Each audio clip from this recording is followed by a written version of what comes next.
দেখুন, পুজো করার সময় কোন সংকেত পেলে আপনি বুঝবেন যে ভগবান আপনার উপর প্রসন্ন হয়েছেন?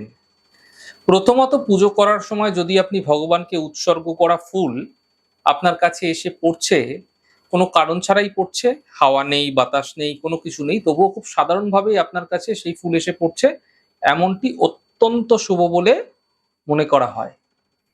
এবং মনে করা হয় যে ভগবান আপনার পুজো পেয়ে সন্তুষ্ট হয়েছেন। দেখুন, অতিথি হচ্ছে কি নারায়ণ, তাই না? তো আপনি পুজো করছেন, আপনি পুজো করতে বসেছেন, উপাসনা করছেন, পুজো করছেন, সেরকম সময় আপনার গৃহে কোনো অতিথির আগমন ঘটলো। তা অত্যন্ত শুভ সূচক বলে মনে করা হয়ে থাকে।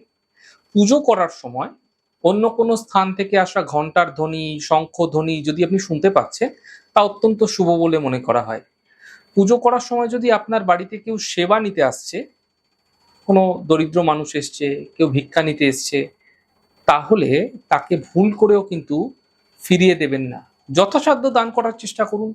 আপনার বাড়িতে যা আছে, আপনার যতটা সামর্থ্য সেই অনুযায়ী তাকে কিছু না কিছু অবশ্যই দিন। এতে ঈশ্বর আপনার পুজোয় সন্তুষ্ট হবেন এবং আপনার মনস্কামনা পূর্ণ হতেও আপনি দেখতে পাবেন।